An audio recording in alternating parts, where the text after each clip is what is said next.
Hey folks, this is Peter Boykin. I had reported before that I was going to go here to the county office building. I did this morning. They didn't allow phones, but they do stream it. I got there about 9:30. I think people got to sign up to speak a little early. So I did not get a chance to speak, but I did sit next to Rudy, who owns the Rad Range, and there was a lot of speaking that was going on about the certain situation, and a lot of accusations. Rudy didn't really get much to speak during that time. There was a lot of people accusing of bullets and things going past them, and people scared of weapons, and then somebody saying they were hunting. And so finally we got to the point where they started talking about the actual ordinance, and the commissioners did a good job letting people know they are definitely Second Amendment. Sheriff Johnson was there. He talked about it as well, where we've got this mixture of wanting to do something about the unlawful discharge of weapons, but making sure that people still had their right to the bear arms, and exactly the kind of things that we want to make sure that this doesn't go overboard. So what they've done is they went over and said some of the sections that the city attorney came up with were redundant, some things were vague, and that they would not read through it today because they have to have 2 readings before they'd vote. But they would send it back to have a rewrite.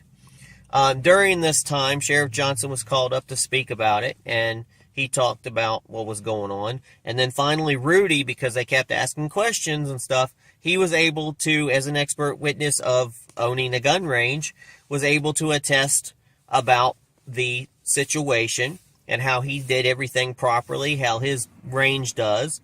Someone else asked him, there's new property that moved in? And then Rudy got to say, yes, there is new property that's moved in. They clear-cut land around him, and that his the true purpose he believes is that they are trying to do a land grab. It is more of the urban development moving into the county, trying to push out a gun range because people don't want to live next to a gun range. My point that I would like to bring up and would have liked to have said is that I believe in life, liberty, and equal justice. And that's part of our Constitution. And thank you for allowing our First Amendment where we can come and speak. But our Second Amendment is very crucial for our right to bear arms, and they shall not be infringed. And then I was worried about these ordinances. Are they really needed because we've been fined beforehand? Or is this just a dispute from some neighbors that come on to complain? Now, the weird part about this is that if you're out hunting, illegal hunting, and a bullet strays out into somebody else's property when you're hunting, you apparently don't get in trouble. But if it's any other case, you're shooting at cans or something like that, or you're at a gun range and it goes out, then you can get charged. Because this is the concern that I think Rudy had the most, was that the person shooting would get charged with a misdemeanor, class 3 misdemeanor, plus a $500 fine. But the entity, the person who owns the business, could also be charged with that fine. And so what would happen is, how do you determine this? And then the other problem is, how do you not know that these neighbors are just making it up? So what's the point is people wanting to sell their land? They could be setting him up to trying to make his business go out of business. From Rudy has said, he's gave me this nice packet and everything, that he's done everything he can to lawfully ensure that people are operating guns properly on his property. He has shown his property lines. He has rules. He literally has rules on what to do, and he will make sure that people do everything they're supposed to do. His worry was that he would somehow get charged and put out of business. Someone lied, said that they served alcohol out there. He does not. This rule states that you do not serve alcohol. Or people cannot, if they're intoxicated, and that's intoxicated by the law, or under a substance by the law that's illegal to fire in firearms. And so it's a heated debate. It's a heated topic.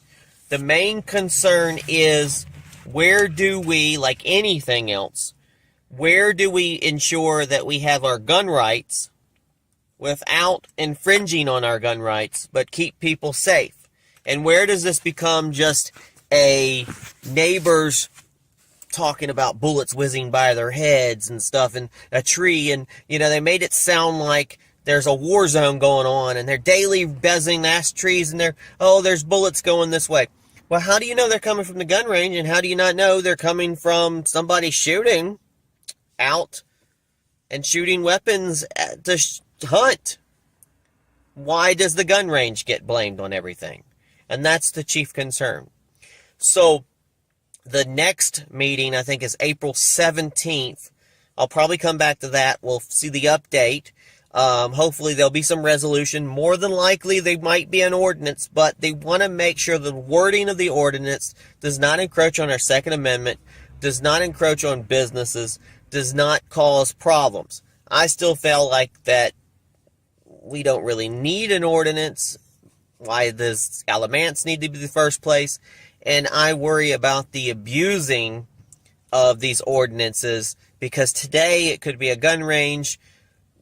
If the rules come in this, nobody's ever going to want to open a gun range. Nobody's going to want to have one. I believe that Rudy and other people need to be on a subcommittee. They need to be able to address this properly, and they need to come to an agreement. Definitely.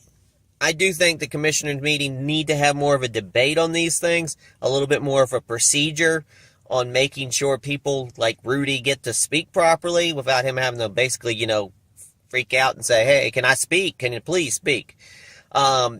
Something more than just 3 minutes when you have multiple people talking. One person did address during the meeting, and he looked right at Rudy, and Rudy answered the question, and then Rudy got reprimanded for answering the question. Well, you accused the guy of something. What do you expect? I'm glad I was there. I did learn about some other things about the school board. There's a major issue with the school board here in Alamance County getting money given to them by the county, and there's no accountability. There's no checks and balances on where this money gets done. They've spent $3 million or gave $3 million to the school. They're supposed to get cameras and other security, and nothing's been done. And it's just been sitting there. So the point is, where's the accountability? So there's some discussion. Apparently, somebody almost got kicked out of the school board, one of the commissioners, because of this issue. I think there needs to be checks and balances. I feel like if the people giving the money to the schools have to be accountable and have to get things done. You got the money, what's the holdup? Is something else majorly going to happen where the safety and security of the children in Alamance County, does something like that have to happen? And then people will go, where were the problems? I don't know who runs the school board yet, but I'm hoping to go to a couple of school board meetings and we can address this and talk about things. And I can hear more things about what's going on in my county. So if you've got something going on in your county in North Carolina, or you've got something that you need me to come speak on, something interesting in the North Carolina area, let me know. Let me know when the meetings are, and I will try to get to those meetings. I will sit in. I will address these issues. I'll say what I need to say to help you out. That's what I'm doing. I'm running for North Carolina Lieutenant Governor in 2024, and this is the kind of responsibilities that we do, is reach out to the public, find out some information, see how the processes go, and raise voices and find out what we can do. Go to peterboykin.com, check out the website. My issues are there. Everything's there. And of course, I put out videos all the time. Thank you for tuning in. Please share this in North Carolina. And thank you for listening. Hi folks, this is Peter Boykin. I am a conservative. I want to conserve our Constitution. I want to conserve our country. I want to conserve our way of life. I want to conserve our freedom. The principles of life, liberty, and justice for all. This is what makes our country what it is. So yes, I am a conservative. For some, I might not fit your definition, but that's the point. It's your definition, not mine. Life, liberty, justice for all. The power of one becomes the voice for many. Hashtag Go Right with Peter Boykin. To be a Republican and in the Republican Party. We'll be right back with Go Right News. You can follow us on GoRightNews.com for more information. Hi, fellow patriots. This is Peter Boykin from #GoRight. Share this right now. Time to go right.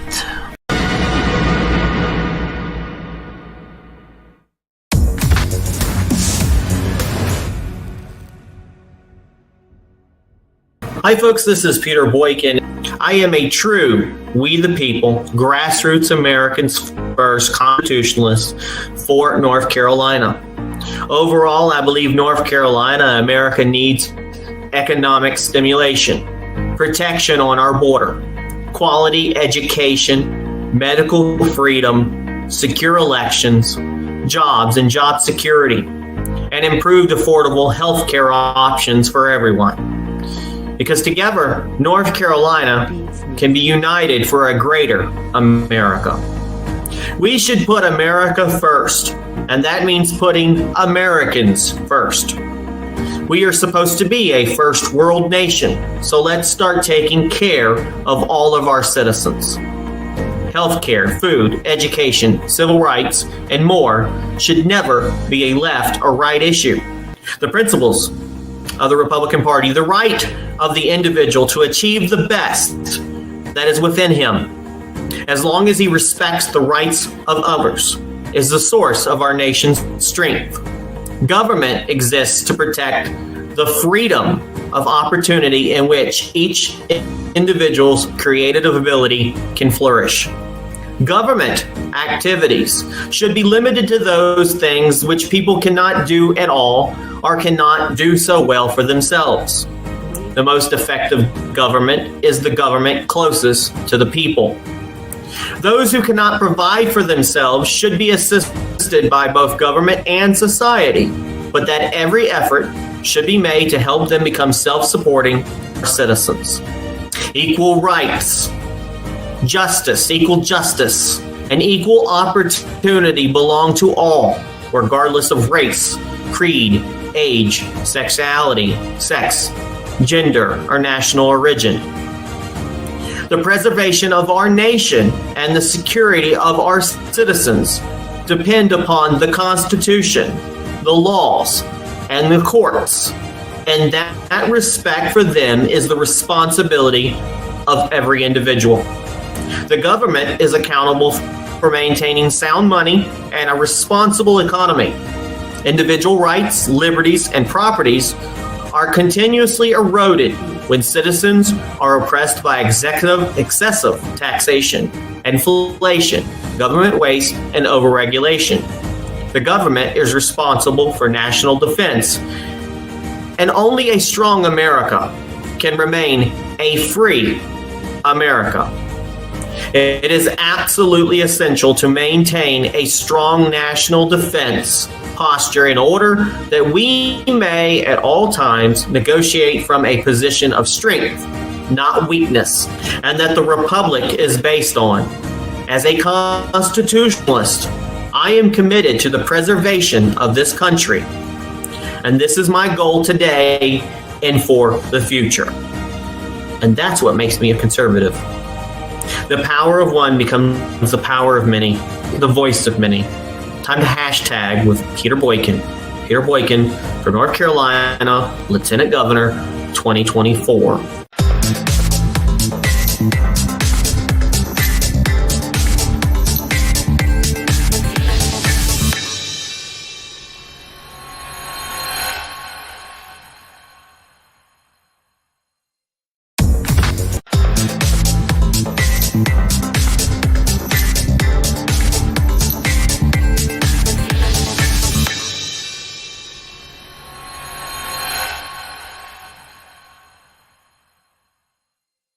Do you like what you see? I will be running in 2024, and I'll need lots of support. The website is peterboykin.com. That's PeterBoykin.com, and it's updated. I plan to run a clean campaign as we will have a lot of candidates running, and I just hope that money doesn't continue to decide who runs things in Raleigh or D.C. Our government should be ran by the people, and mainly by those like myself who can understand the everyday struggles of its citizens. Win or lose, I cannot just sit on the sidelines and comment. Running is activism. So if you have or you like the content that I've put out in the past, please help me towards the future. Let's hashtag Go Right with Peter Boykin.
Thanks for listening to Go Right with Peter Boykin. Please like this post, and please subscribe and follow and share this podcast to all your social media accounts, and visit GoRightNews.com for more Go Right News with Peter Boykin. If you like what you hear, help support the podcast by donating. The link to donate is on GoRightNews.com. Thank you for your support. Check out this news story and more on GoRightNews.com and the podcast, hashtag Go Right with Peter Boykin.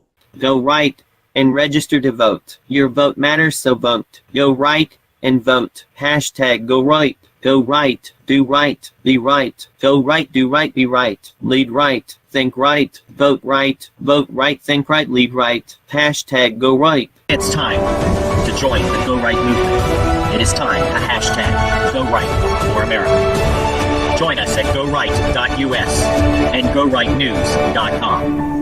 It is time for the Great American Revival, and it is time to hashtag Go Right for America. Thanks again, everybody, for listening to this, and please share it everywhere. Again, this has been hashtag Go Right with Peter Boykin, a part of GoRightNews.com.